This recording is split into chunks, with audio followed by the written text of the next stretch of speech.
Silakan duduk. Terima kasih. Terima kasih buat perkenalannya yang luar biasa oleh Bung Roni. Wow, keren. Saya senang sekali. Thank you. Nanti izinkan saya menulis suara saya, volumenya boleh dikecilin sedikit. Oke.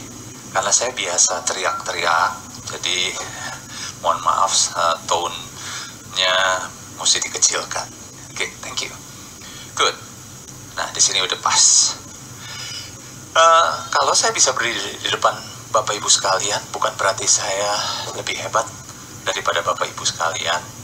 Dan tentunya terima kasih buat Tuhan Yesus yang mengizinkan saya berdiri di depan Bapak Ibu sekalian.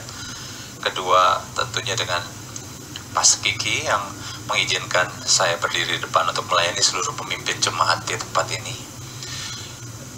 Dan kita mau belajar hari ini sesuatu yang kelihatannya kita sudah tahu. Kalau ngomong parenting, sebelah situ. Oh, nutupin. Oke, thank you. Gak apa-apa. Ketika kita ngomong parenting, oh saya tahu, saya sudah bisa. Saya sudah lakukan kok. Ketika ditanya, bagaimana lakukannya, anak saya sudah 3. Jadi ukuran parenting skill dengan berapa banyak putra-putri yang kita sudah hasilkan. Apakah parenting itu sebuah skill? Sebuah learn skill, disebutnya dalam management terms. Biasanya skill yang harus dipelajari. Ya. Tadi perkenalan, saya memang seorang behavior coach. Mengapa saya belajar behavior? Karena saya tahu behavior itu ilmu yang dipelajari sejak 444 tahun sebelum Masehi. Jadi zamannya Empedocles, zaman Hippocrates. Dan saya tertarik itu karena saya percaya apa yang kita pikirkan, apa yang kita lakukan, itu karena kita belajar dari apa yang kita amati dengan panca indera kita, berulang-ulang terekam di dalam pola pikir kita dan tercermin lewat perilaku kita. Nah, itulah yang menarik. Nah, hari ini ada 2 sesi yang saya akan bagikan. Nanti yang sesi ketiga tentunya lebih sifatnya talk show, untuk menjawab pertanyaan-pertanyaan. Jadi dalam 2 sesi ini Bapak Ibu catat dulu pertanyaan-pertanyaannya, tersedia kertas dan ada nanti bisa dikumpulkan begitu ya, kertas-kertas tersebut. Nanti di lunch break ya jam 12 nanti kita akan evaluasi pertanyaannya, dan di sesi 3 ada talk show tentunya yang akan menjawab kebutuhan Bapak Ibu sekalian. Dan apabila rasanya tidak terjawab, waktu tidak cukup, saya akan berusaha menjawab itu via email. Nantinya akan diteruskan oleh gereja kepada Bapak Ibu jawaban-jawaban yang kami akan usahakan untuk menjawabnya. Pertanyaan pertama adalah, ketika ngomong dark side of the gadget, sisi seram, sisi gelapnya gadget, kita semua terpikir, wow, menakutkan. Apalagi saya percaya semua kita sering menerima WhatsApp. Oke, saya mau cek dulu. Siapa di sini yang punya Facebook account? Orang tua, boleh saya mau tahu? Facebook account. Oke, ini kira-kira yang udah beberapa tahun, jadi agak kuno sedikit. Baik, siapa yang punya Instagram? Wow, ini udah mulai ngikutin zaman sedikit. Oke, saya tanya lagi, siapa di sini yang punya WhatsApp group? Wow, saya tanya dulu di sini, siapa yang WhatsApp grupnya 0 sampai 5? Boleh angkat tangan? Di dalam handphonenya ada 5 WhatsApp grup paling sedikit. Oke, 6 sampai 10. Wow, ada. Luar biasa. 11 sampai 15 WhatsApp group. Oh, oke, good. Itu kayaknya agen asuransi. Baik, joking ya. Saya punya seorang teman, ya. Saya tanya, WhatsApp grup kamu berapa? 370. Saya tanya, masih hidup ya kamu ya? Bapak Ibu Saudara sekalian. Oke, saya tanya lagi sekarang. Siapa di sini yang punya WeChat? WeChat? Wow. Snapchat? Wow, ada. Oke, saya nanya lebih private sekarang. Nggak usah angkat tangan, takut ketahuan sama sebelahnya, anggukan kepala saja kalau ada. Siapa yang pernah menggunakan Tinder?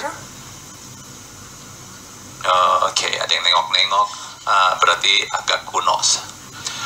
Siapa yang oke, yang ini lebih agak private lagi. Ibu-ibu boleh pejamkan mata. Saya tanya bapak-bapak saja. Siapa yang pernah punya account sugar daddy? Saya udah tahu dari tawanya. Ibu-ibu gak ngerti kan, sugar daddy itu campuran susu, kopi, ya gula sedikit, ya. Oke. Dan banyak lagi aplikasi-aplikasi itu, nggak ada aplikasi-aplikasi yang digunakan oleh anak-anak itu mereka bisa tumbuh, berteman, lalu pacaran, lalu menikah, lalu mereka boleh selingkuh, mereka boleh cerai di dalam sebuah aplikasi. Bayangkan anak-anak kita sudah di brainwash bahwa hubungan pernikahan itu boleh selingkuh, boleh cerai. Dan anak-anak itu bisa nanya sama temennya, lu mau selingkuh sama siapa aja? Ternyata mereka boleh selingkuh bukan oleh satu orang, boleh dua orang, boleh tiga orang, boleh laki sama laki, laki sama perempuan, perempuan sama perempuan. Wow. Senggol dulu sama sebelahmu. Lu pernah denger nggak? Siapa di sini yang baru pernah denger cerita kayak gitu? Boleh angkat tangan yang aplikasi tadi? Oke, berarti cocoklah ikut seminar ini. Ya, Bapak Ibu, saya bukan menakut-nakuti. Oleh sebab itu, di sesi 1 ini saya ingin kita semua belajar tentang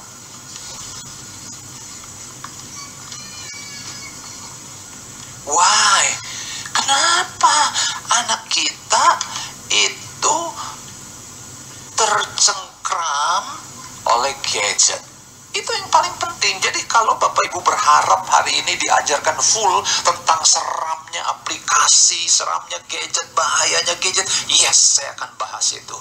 Tapi yang paling penting, kita semua sebagai orang tua di sini harus tahu why. Setuju Bapak Ibu? Mengapa mereka terlibat atau terbawa gelombang tsunami teknologi? Saya sebutnya seperti itu. Ya, oke. Tadi saya nanya soal aplikasi. Sekarang saya mau nanya dulu. Siapa yang di sini anaknya 0 sampai 5 tahun? Saya mau tahu dulu. Ada? Oke. Berarti ada audiens saya. Oke. Ada nggak yang 6 sampai 12 tahun? Oke. Good. 13 sampai 18 tahun. Oke, ada berarti sekarang 19 tahun ke atas. Ada? Oke, berarti full, komplit ya. Dari 0 sampai 5. Ini anak ya, bukan cucu ya. Baik. Berarti paket lengkap. Jadi saya akan bahas sedikit audiensnya dari 0 sampai dewasa nanti, sepintas ya. Karena waktunya tidak cukup terus terang untuk satu pertemuan. Dan Bapak Ibu jangan harapkan ikut seminar ini langsung magic problem solve. Banyak orang tua datang kepada saya, seorang ibu bawa anaknya 15 tahun.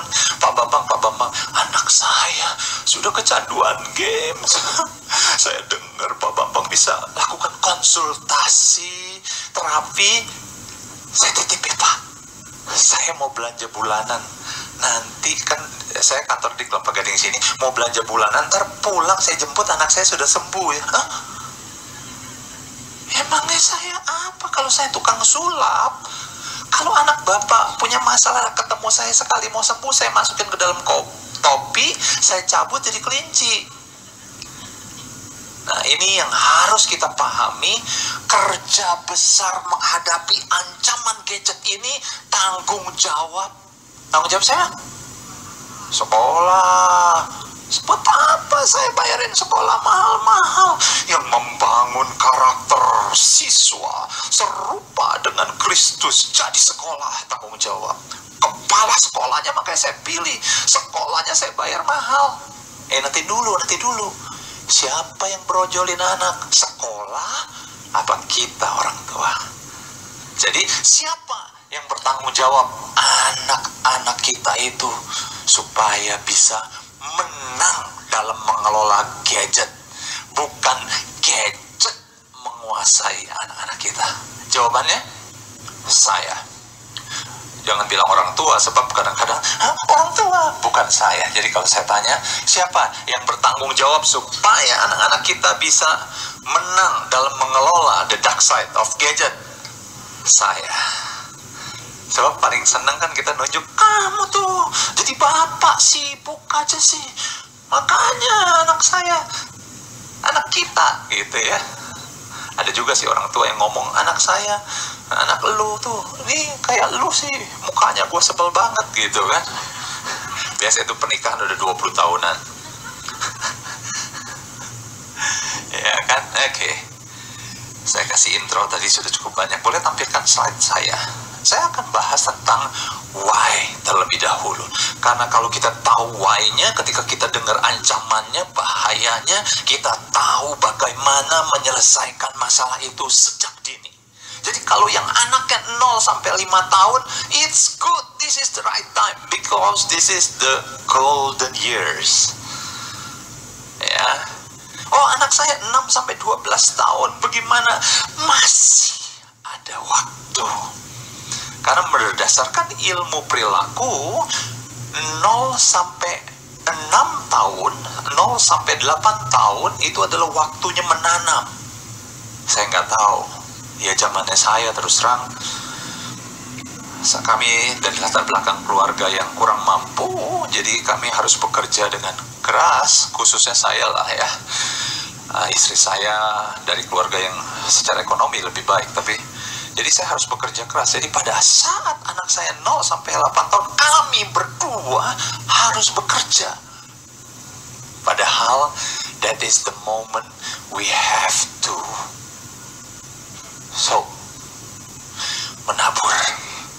menabur benih. Periode yang paling efektif menabur benih 0 sampai 8 tahun berdasarkan ilmu perilaku. Ya, karena 8 sampai 12 itu terjadi konflik. Saya gambar lagi ya. Ini intro dulu sebelum materi karena ini penting konsepnya. Karena menyangkut usia. Jadi 0 sebenarnya sampai 12 tahun di sini, 8 tahun ke atas dan seterusnya. Ya.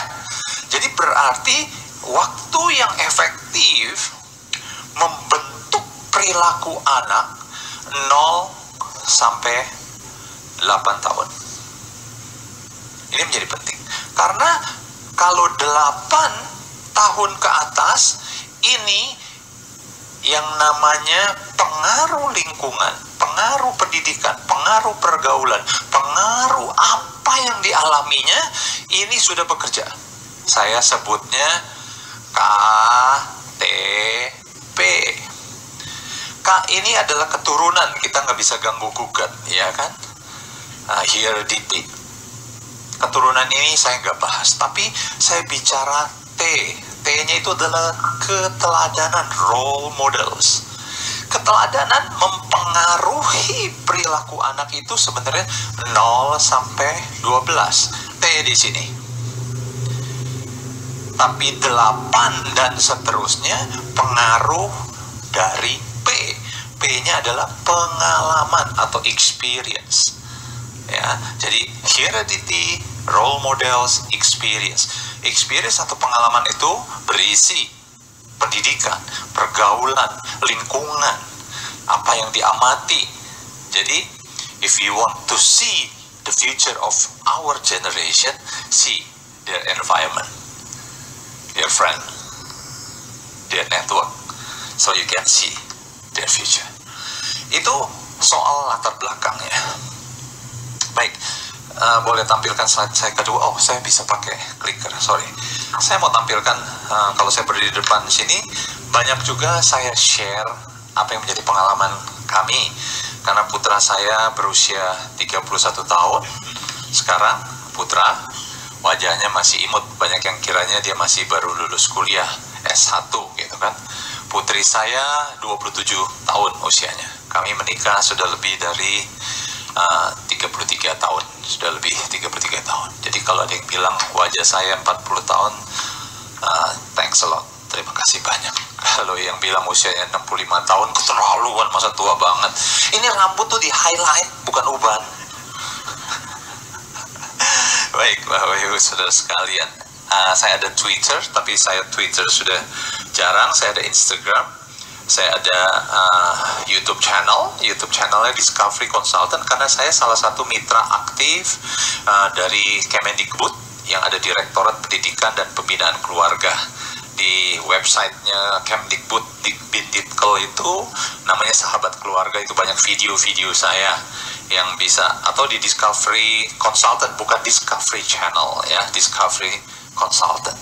Nah, paling tidak saya tampilkan keluarga, profil keluarga ini untuk menunjukkan bahwa apa yang saya nikmati sekarang ketika anak-anak saya 31 tahun, 27 tahun, weekend, even though just like today, mereka biasa akan nanya, Papa, nanti malam ada dinner nggak? Family dinner, family time. Before sebelum mereka arrange untuk waktu mereka dengan hangout dengan teman-temannya, mereka fokus family first. Keluarga nomor satu, karena mereka, ya karena kita kan orang timur ya. Kalau orang barat kan 18 tahun bebas. Tapi kita orang timur, selama mereka belum menikah, ya mereka masih engage dengan kita sebagai orang tua. Itu prinsip yang saya pahami. Ya, kalau Bapak punya Western style thinking, mungkin 18 tahun mereka bebas. Jadi mereka akan priority kalau kita ada waktu family time. Nanti ini akan ada relate dengan sesi 1. Mengapa saya harus ceritakan ini? Nah, setelah itu mereka baru hangout. Karena bagi kami, family time is very important. Karena waktu, nanti saya akan bahas, itu tidak akan pernah bisa berulang kalau mereka udah lewat. Karena kalau mereka sudah menikah, mereka punya tanggung jawab sendiri. Makanya banyak orang tua tuh pikirnya kalau udah menikah, itu anak harus, terus mereka punya tanggung jawab sendiri dengan keluarga mereka. Setuju Bapak Ibu? Ya, oke, saya lanjut. Nah, saya tampilkan foto keluarga ini karena saya mau menunjukkan bahwa keluarga itu adalah sebuah sekolah yang tidak pernah ada lulusnya. Makanya Bapak Ibu hadir di sini karena mau belajar. Ya, kunci kesuksesan yang lama itu tidak bisa membuka pintu kesempatan yang baru. Dulu kita suka kan kalau nanya soal pola asuh, dulu bapak gua aja, mohon maaf saya pakai gua lu, bapak gua aja ngajarin gua, nggak pernah ada di rumah. Pernah denger itu? Berhasil nih. Ingat, itu zaman kapan? Zaman Belanda lawan bambu runcing. Tapi kita merasa pola asuh yang dulu kakek nenek orang tua kita terapkan itu berhasil. Itu bisa berhasil kalau kita lakukan kepada anak dan cucu kita, anak kita khususnya. Nanti dulu zaman sudah berubah. Zaman dulu saya nakal waktu SMA lah kira-kira. Karena waktu SMA itu saya SMA 3 lah ya, saya ikut fashion show. Ya kan masih ada potongannya sebelum saya kecelakaan kaki. Kapan-kapan saya akan cerita bagaimana saya mengalami kecelakaan kaki kiri saya ini. Jadi kalau ada yang aneh, ini tadi saya jalani aneh, jangan dibilang saya kesleo atau action. Tapi emang nggak bisa ditekuk. Ya, one day akan saya ceritakan. Nah, dulu cari materi pornografi susah. Saya dulu anak pacinko, anak mangga besar, ya kan? Jadi kalau cari materi porno, saya bukan lagi mengingatkan memori Bapak Ibu ya, ke Pasar Baru. Yang tertawa pernah mengalaminya. Susah. Sekarang on the tip of their their fingers. Setuju? Pornografi itu hanya seujung jari anak-anak kita. Even though, bahkan bukan anak-anak kita ngelihat video porno orang, tapi they are doing video sex call. Serem nggak Bapak Ibu?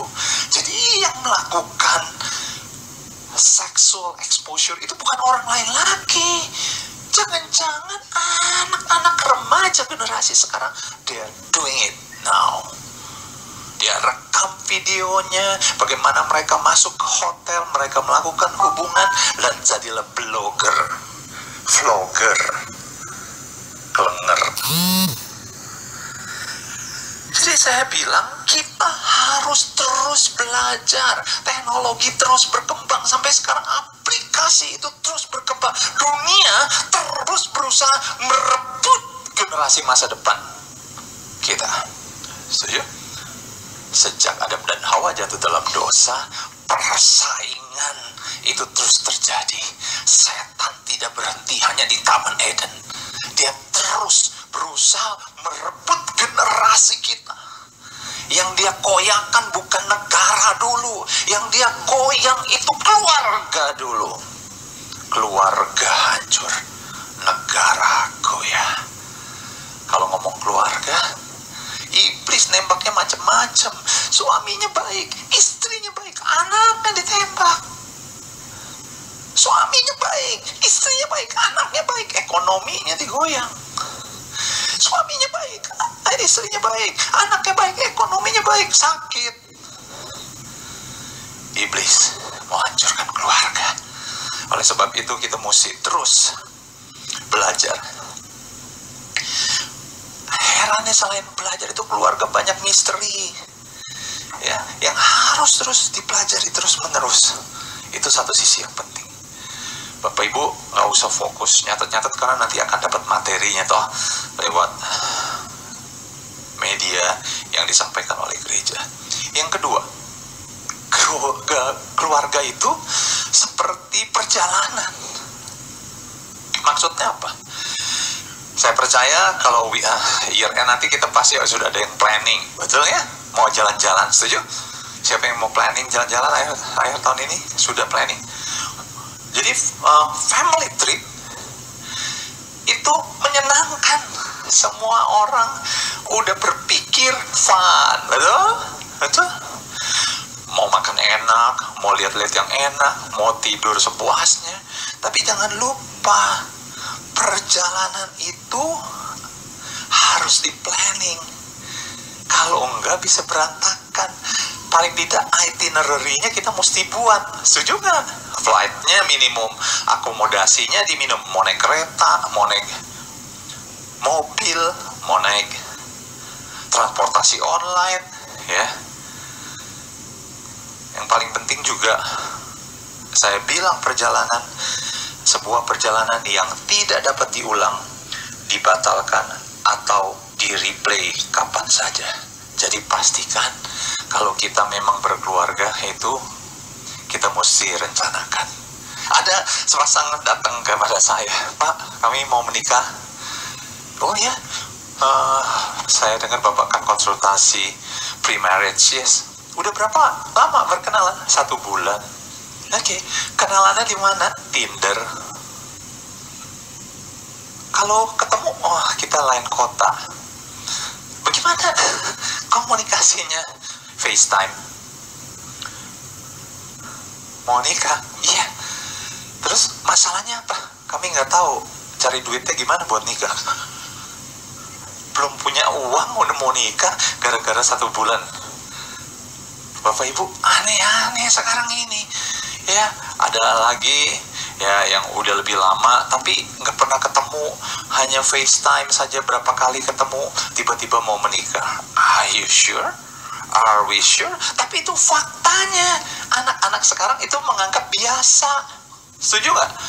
Oleh sebab itu tanggung jawab siapa memberitahu bahwa pernikahan itu sesuatu bukan saja yang kudus, yang besar, tapi sesuatu yang penting dalam kehidupan kita. Setuju Bapak Ibu? Itu baru ngomong persiapan punya anak. Now, kita ngomong ketika kita punya anak. Banyak orang punya anak tidak ada perencanaan. Jadi kadang-kadang ketika anak lahir jadi beban. Jadi beban punya anak. Banyak orang tua begini datang. Dulu itu saya nggak diperhatikan orang tua, saya bisa berhasil. Jadi sekarang anak saya ini saya lepasin. Orang tua permisif jadinya kita. Tapi ada juga orang tua yang diktator, otoritarian. Maka di dalam keluarga itu, selain persiapan keluarganya, kita sadar atau tidak sadar, kita sedang menanam ranjau-ranjau keluarga. Kenapa saya bilang ranjau? Karena kelihatannya aman-aman. Ranjau, Bapak Ibu pernah nonton film Rambo kan? Siapa yang pernah nonton Rambo? Ya, itu angkatan saya. Ranjau-ranjau nggak kelihatan. Jadi kalau jalan dia akan pilih-pilih. Nggak kena. Tapi ketika kena meledak. Itulah bagaimana kita mengasuh anak di era sekarang, banyak ranjau-ranjaunya. Nah, saya mau bahas sekarang tadi persiapan keluarganya, pentingnya perencanaan dan bagaimana punya anak. Salah satu penyebab kita bisa terancam sisi gelapnya gadget adalah ranjau yang pertama. Sisi koin negatif. Bapak Ibu, koin selalu ada dua sisi, yang positif dan negatif. Kalau yang suka judi dulu, kepala atau ekor. Yang positif kita nggak usah bahas. Tapi masalahnya, saya tanya di sini, memang sekarang sekolah sekarang kadang-kadang nggak ada nilai merah ya. Zamannya saya ada nilai merah, 5 merah, betul ya Bapak Ibu ya? Ya, bayangkan Bapak Ibu, ketika anak datang bawa rapot, Papa terima rapot. Apa yang orang tua lakukan? Buka rapot, apa yang dicari? Yang merahnya dulu. Loh, kok matematika 5? Anak baru seneng, lalu matematika 5. Iya Pak, nggak bisa. Tapi dalam hati anak, lihat dong olahraganya 9. Lihat dong keseniannya 8. Matematika 5. Fisika ini malu-maluin aja 4,5. Papa, oh gitu kan, kita sering bilang gitu. Papa dulu mafia matematika, fisika, kimia.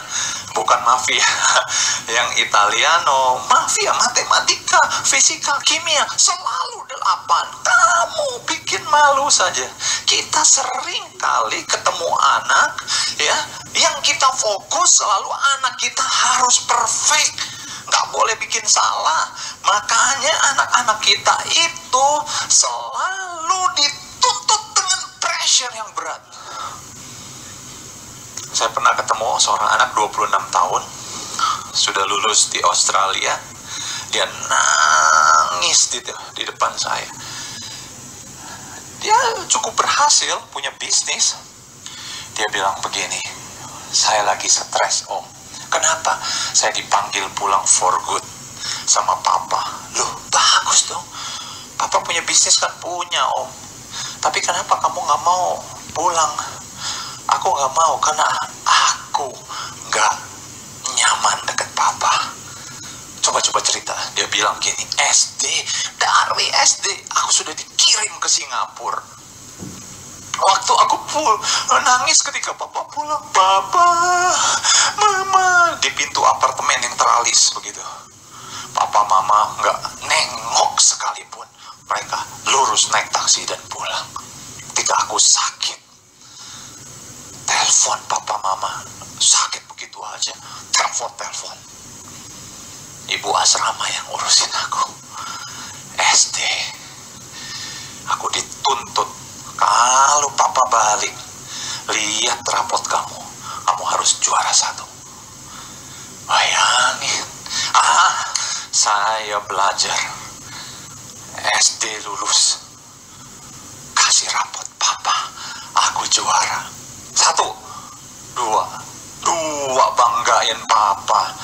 SMP ya, juara 1. Wow, SMP lulus juara 1. Dibuka, ini ya, kamu juara 1, tapi ini kamu punya nilai jelek. Apa? Sport. Makanya tuh badan kamu gendut kayak kebo. Anak sendiri dibilang kebo. Bapaknya apa? Gajah kali. Emaknya banteng. Salah aja itu. Om, saya salah. Juara 2 salah, juara 1 salah. Oke, SMA, olahragawan terbaik di sekolah. Juara 1, olahragawan terbaik di sekolah. Ditanya, badan lu masih gendut, belum kurus-kurus, kenapa jadi main fisik, kata anak itu. Bapaknya nggak tahu beratnya 110, emaknya 83. Ya, anaknya 125 kan wajar. Saya om sampai lulus S1, S2 tidak pernah dipuji sekalipun. Buat apa saya for good? I will be always the second man. Bapak Ibu saudara sekalian, kenapa sih kita nuntut anak kita harus selalu yang baik, yang sempurna, yang gak pernah buat salah? Saya tanya di sini, Bapak Ibu, siapa yang tidak pernah berbohong? Angkat tangan. Anak kita kalau berbohong diomelin mati-matian. Kamu tuh ya jangan bohong. Saya tanya di sini, siapa yang gak pernah bolos sekolah? Coba, yang gak pernah bolos sekolah. Oh, pernah bolos semua ya? Pantas sering bolos di gereja. Ups.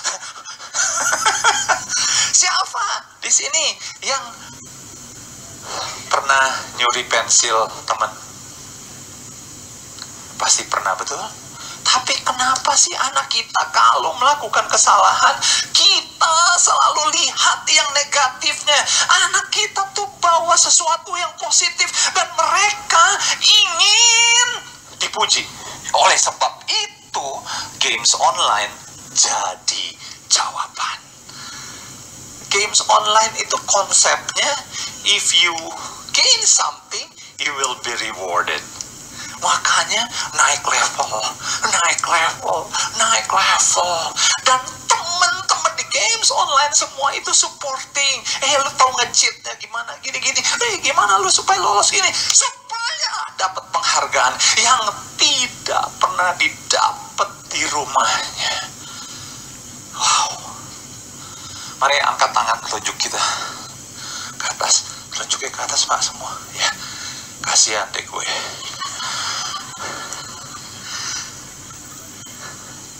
Sisi yang negatif. Anak sering kali dilihat negatif. Pak, saya mah oke. Ranjau kedua kalau gitu. Ini hanya medical check up ya. Kalau Bapak, saya nggak lihat sisi yang negatif, cek. Ya, sekarang komunikasi. Komunikasi terhenti, masalah itu terjadi.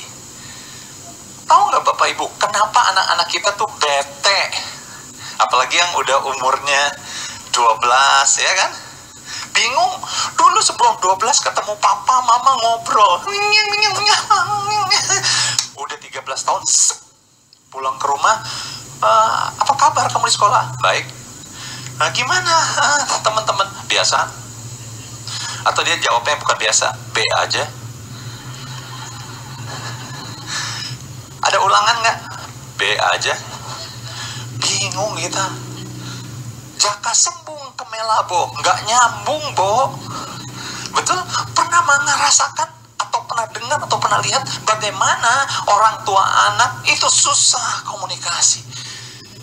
Dan bahaya gadget itu bukan hanya menyerang anak, nyangkut komunikasi, suami istri juga. Masa suami istri satu rumah makan pakai WhatsApp? Lu mau makan nggak? Ada apa? Siomay mendingan gua keluar di restoran angke. Promosi nggak boleh. Komunikasi pakai kayak kuntilanak, kopi kok nggak habis. Suami panggil istrinya kuntilanak, disebel. Lu beli aja kopi, pakai minta tuh di depan ada gerai kopi. Dasar genderuwo. Istri balas dong, dibilang kuntilanak suami genderuwo. Makanya anaknya bingung, oh kuntilanak kawin sama genderuwo, saya tuyul. Ada tapi tidak kelihatan. Komunikasi. Bapak Ibu, tahu nggak kenapa anak tuh diem?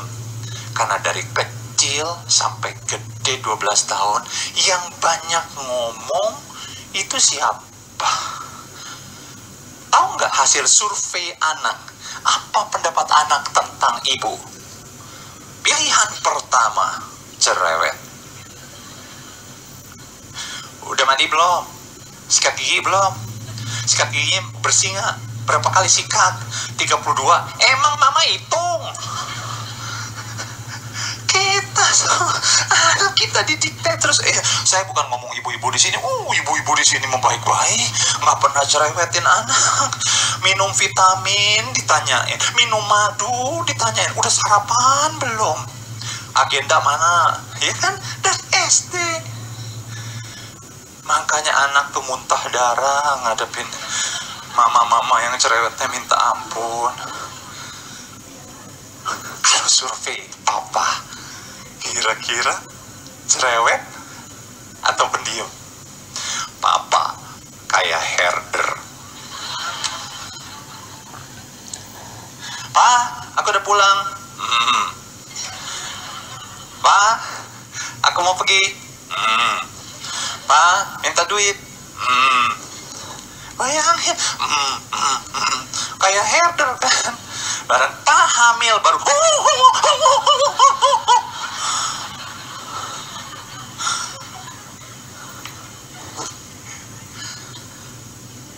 Bayangin, anak kalau tinggal sama papa mama, belum lagi kalau ada kakaknya, belum lagi ada poponya. Ya, nenek-nenek aja. Itu kalau ngomong, ibu-ibu itu 21.000 kata per hari, betul nggak? Nenek-nenek udah nggak ada bokangco, udah nggak ada kerjaan. Itu bukan lagi 21.000, 144.000 sehari. Walaupun ngomongannya mereka gede ngerti. Di slow pakai aplikasi komputer baru kedengeran. Sudah makan belum? Tuh, kalau dipelanin. Kita saksikan video yang satu ini ya. Oh. Apakah kelihatan nggak ganggu ya?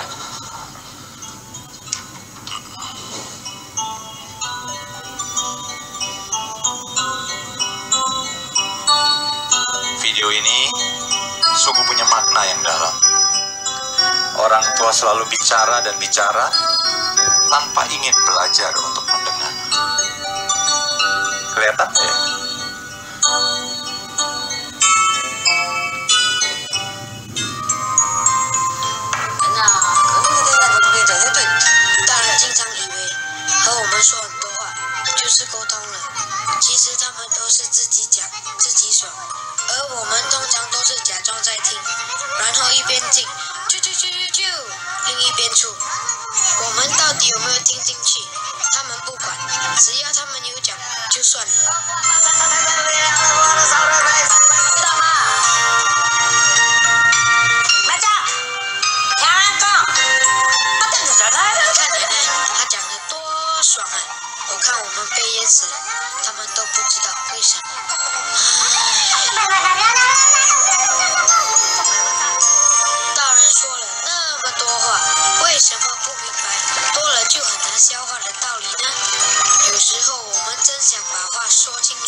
Baik, berikutkan buat video learning ini. Jadi sadar atau tidak sadar, kitalah yang membuat anak-anak kita dari suka bicara sampai diam. Karena kita terlalu banyak bicara. Pak, saya nggak terlalu banyak bicara, Pak. Ya renungkanlah. Karena bukan hanya di pendidikan, pola asuh, di family, hubungan suami istri, di bisnis. artificial intelligence, AI, IoT ya, Internet of Things, semuanya akan terus berkembang. Tapi one main problem, the challenge of human being adalah masalah komunikasi dalam keluarga. Ya, karena komunikasi itu seperti kerikil-kerikil kecil yang seringkali dapat meruntuhkan sebuah bangunan rumah tangga. Ini, jadi jangan pernah anggap komunikasi. Jadi mengapa di dalam family dinner kami lakukan itu adalah komunikasi. Saya mengajar anak yang sudah umurnya 13 tahun ke atas itu nggak bisa lagi pakai instruksi. Pokoknya, nah itu udah telat. Tapi pakai sharing, pakai cerita. Papa nih pernah ketemu gini, pakai ilustrasi.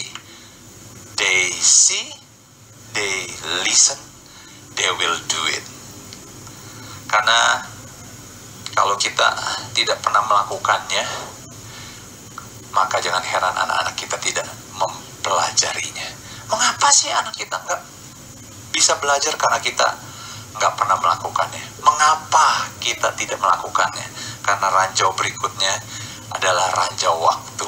Nah, ini menjadi penting. Peperangan teori, quality time atau quantity time. Betul ya? Orang yang sibuk tentunya punya alasan bilang sama anaknya, maafkan papa mama sibuk, maka what we spend is a quality time. Betul? Pernah dengar itu? Kalau yang punya waktu berlebihan, papa mama akan punya waktu yang banyak. Dibilangnya quantity time. Jadi mana sih yang benar? Nah, ini berdasarkan apa yang saya amati, kami pelajari, dua-duanya bisa diterapkan. Tapi yang penting, tahu nggak yang penting? Ketika kita bersama-sama, tahu nggak apa yang Bapak Ibu lakukan? Pernah lihat keluarga di mall ngapain? Papa, mama, anak dua makan, tapi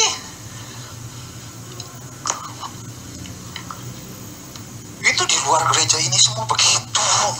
Kalau di sini mah semua makan. Betul ya Bapak Ibu? Kalau sendiri-sendiri makan semua. Bapak Ibu saudara sekalian, waktu memang itu menjadi challenge bagi yang suami istri kerja. Pasti bilangnya, karena keluarga muda sekarang, mohon maaf kalau belum punya rumah, pasti suami istri harus kerja. Setuju? Bapak Ibu ya, karena beli rumah di Jakarta itu udah mahal sekali. Maka siap-siaplah pindah ke Kalimantan Timur. Bapak Ibu, waktu itu tidak akan pernah ada kalau tidak kita adain. Setuju nggak?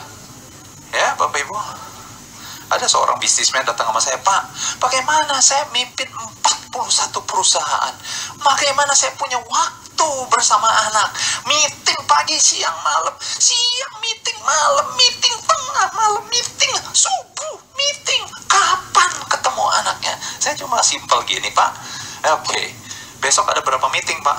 Ada banyak, 12-13 meeting, Pak. Oh good, saya kasih ilustrasi. Ada jadwal ketemu ngobrol sama anak atau sama istri? Nggak ada. Oke.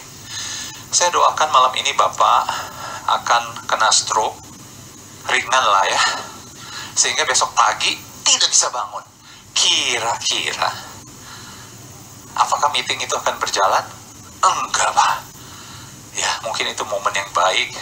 Istri, anak Bapak berkumpul di samping Bapak Ibu sekalian. Bapak bisa batalin meetingnya semua itu? Bisa. Artinya masalahnya bukan gak punya waktu, tapi masalahnya prioritas waktu. Kalau kita anggap bersama keluarga waktunya penting, bersama anak waktunya penting, bersama pasangan waktunya penting, pasti kita mengadakan waktu. Setuju Bapak Ibu? Bukan soal lama waktunya, 5-15 menit. Saya sama istri saya dulu pulang kerja juga capek, tapi kami bersama-sama. Ya, sering kali kita tuh bersama-sama, tapi jiwanya nggak bersama-sama. Suami kalau di mall ya, di depan anak yang 3 tahun, main game kan. Oh, baby sister ada 2, permisi gitu jagain kan. Anak yang berikutnya main game yang tablet, ya kan. Anak-anak sekarang 9 tahun udah pegang tablet. Dulu saya 9 tahun minta tablet dikasihnya aspirin. Terus mamanya dong. Iya kan, chatting suka ketawa sendiri kan. Ibu-ibu, ya kalau ibu-ibu sini sih ya ketawa juga. Di belakang suaminya, wow ya, ntar kita meeting ya. Oke, besok beres the bisnis. Padahal di sini ya telepon yang ada 7 sedang selingkuh gitu. Jadi itu di mall kereta-keretaan. Yuk kita saksikan lagi video tentang waktu.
Papa mama lagi konflik biasanya. 爸爸是最爱面子的，要他讲 sorry 是不可能的。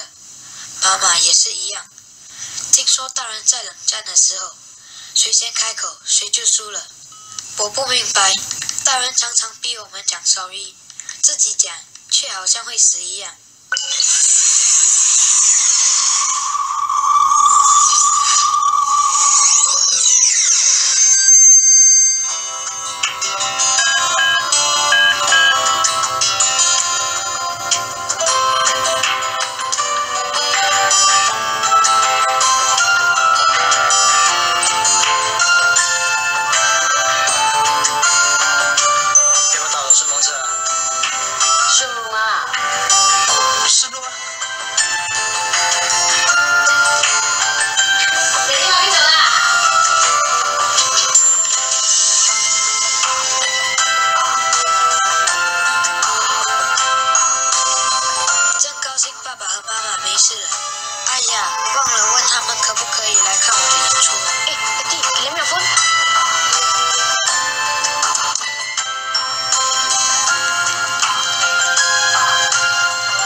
这事情非常严重，你们要多开导他。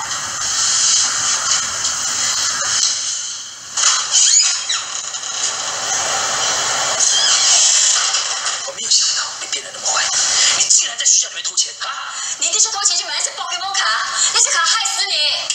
你除了偷那个安迪的钱，还偷了谁的钱？还有那些钱呢？为什么没有在里面？钱呢？卡呢？钱呢？卡呢？去哪边来？站下！为什么你要偷钱啊？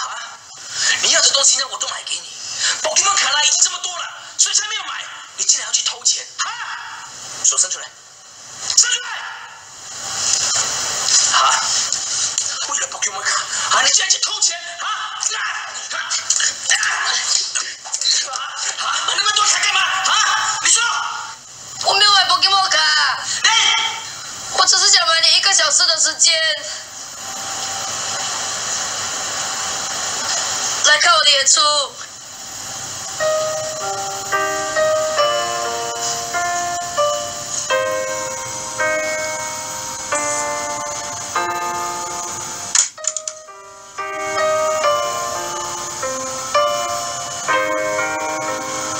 甲主席零用钱的，可是这样300多天，才储蓄得到500块，到10点就已经过了。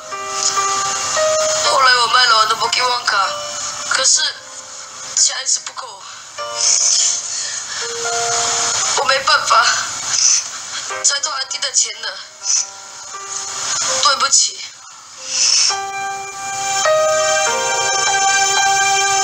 Kadang-kadang aku rasa anak-anak sudah butuh uang kita, kerja kita. Bisa mereka sebenarnya butuh waktu bersama kita. Itu menjadi penting Bapak Ibu.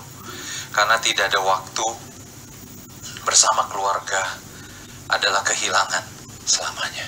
Nah, tadi kita juga sudah saksikan bagaimana disiplin yang destruktif. Seringkali Bapak Ibu, saya pernah ketemu seorang seorang manajer, dia sangat tidak bisa hormatin direktur atau atasannya karena dia cerita waktu kecil kalau papanya marah itu ya dia tangkap kakinya di bawahnya, dibalikin kepalanya di bawah seperti membawa ayam dan dibawa itu ke kamar mandi. Zaman dulu itu kamar mandi pakai bak. Kamu tuh itu nakal ya, kepalanya dicelupin, angkat lagi, kamu berani ngulangi lagi, cemplungin lagi.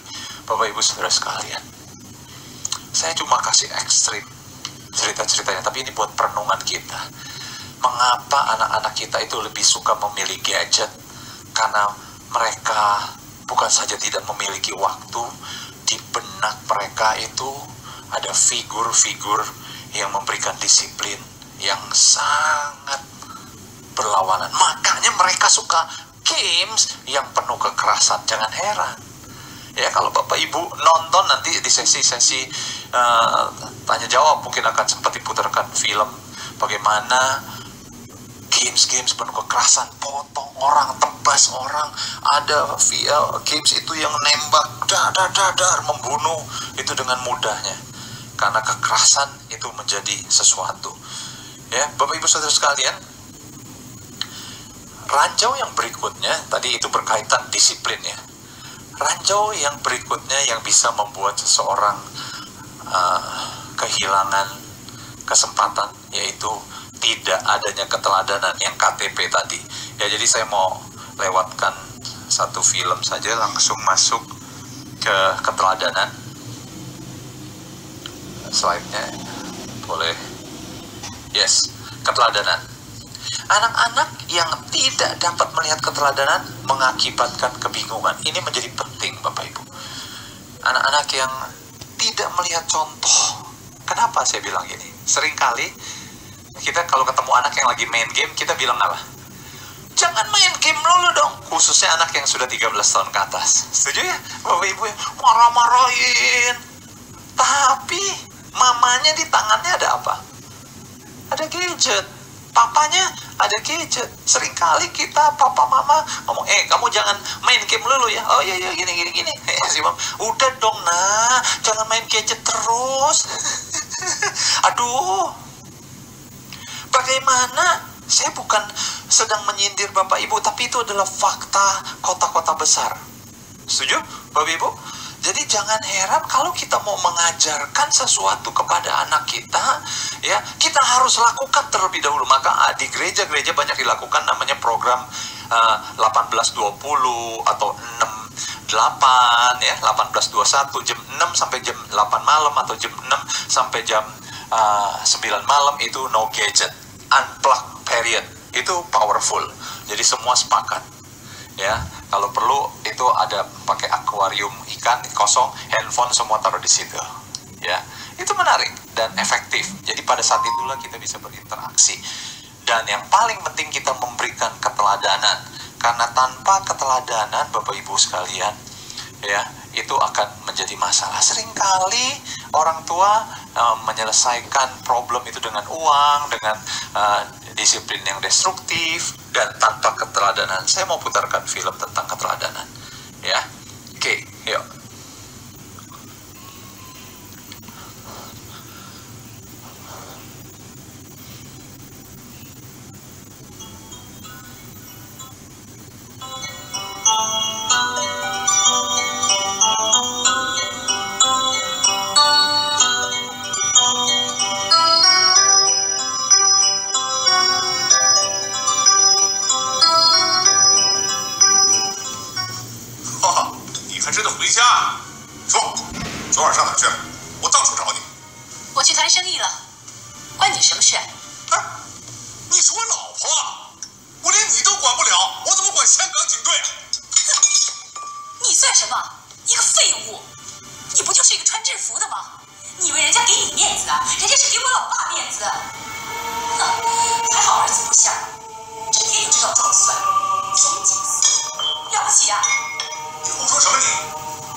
花钱。老子这钟情寺，你把我的脸又碰了，你这样子一点都不行。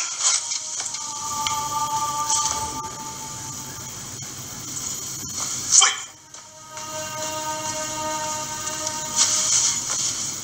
阿祖啊，用不着理你爸了。今天不想上班呢，那就别上了。那妈妈给你钱，来拿着。你喜欢去哪玩呢就去哪玩。OK。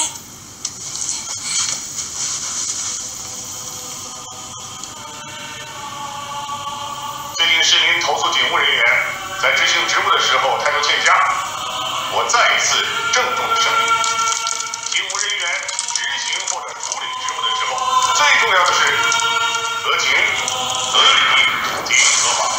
所以我向各位市民保证，一旦出现问题，警方一定会保证开立即的处理。继续。好气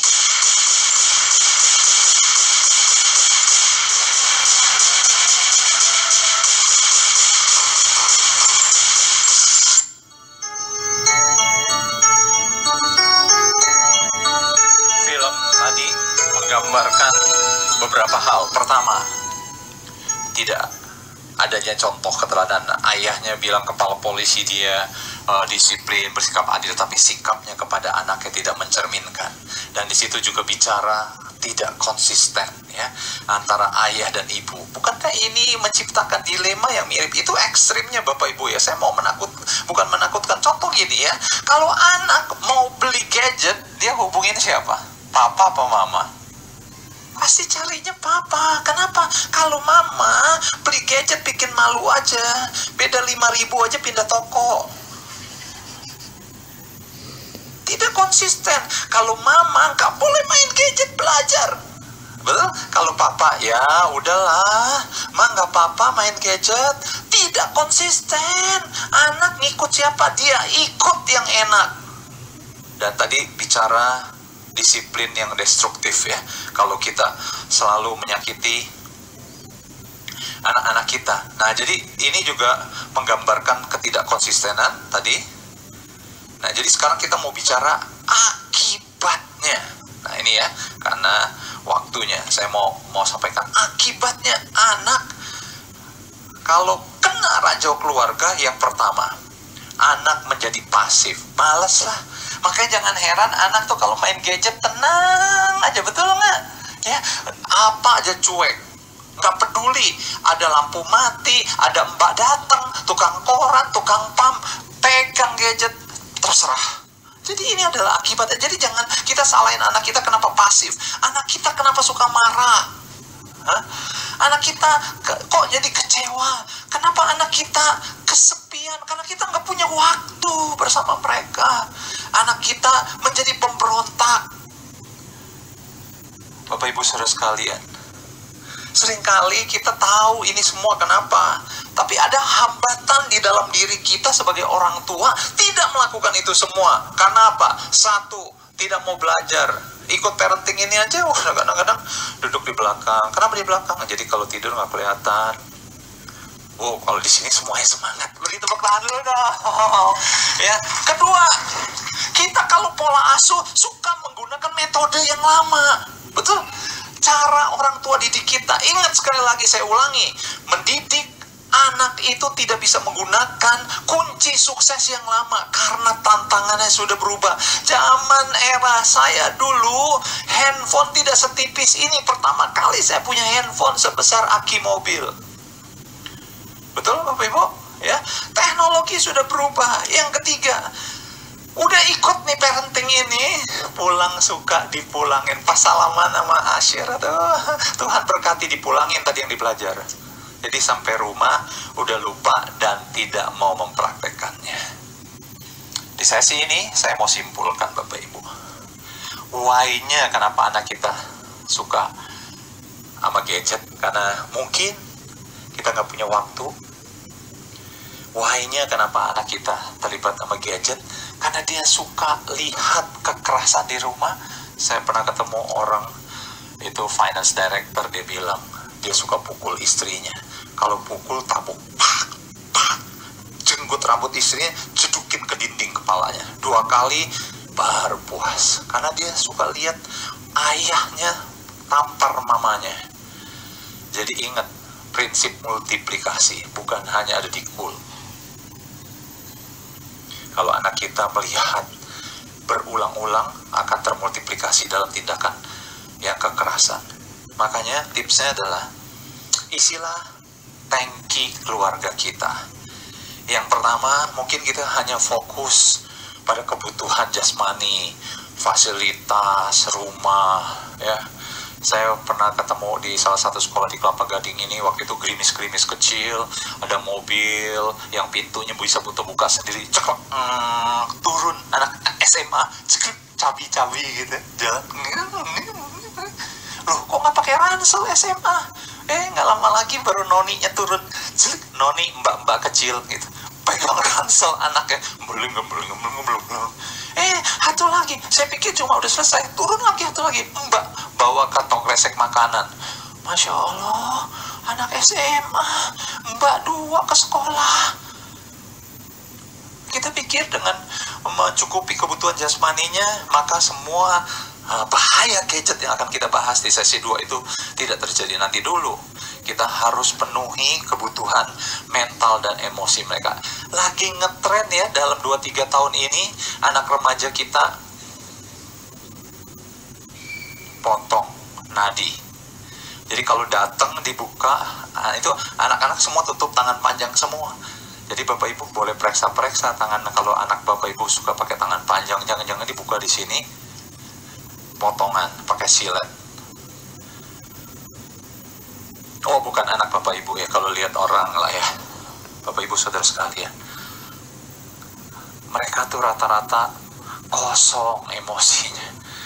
Papa mama ada di rumah, tapi papa mama tidak ada di rumah secara mental dan emosi. Makanya jangan heran, anak-anak kita belajar dari mana sih bunuh diri? Internet. Ada film bagaimana cara bunuh diri yang tidak sakit. Itu ditonton oleh anak remaja banyak banget. Ada cara bunuh diri yang sekali dilakukan plus sampai ke surga. Orang ke gereja aja belum tentu langsung dijanjikan gitu kan.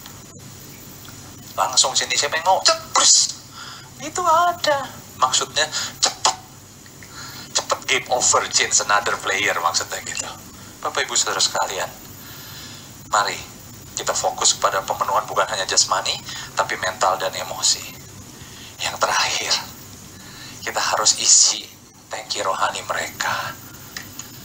Kalau kita, hai bapak-bapak, gak jadi imam, raja dan nabi di rumah, jangan heran gadget, aplikasi games online jadi imam, raja dan nabi buat anak-anak kita.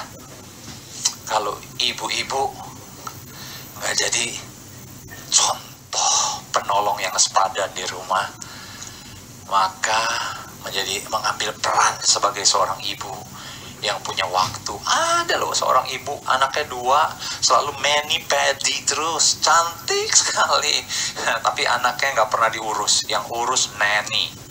Jadi mohon maaf ya, untuk membersihkan kotorannya saja itu dia tidak mau. Nanti kuku saya kotor katanya. Jadi kalau nggak ada neninya, dia panggil, pap, anak lo tuh BAB.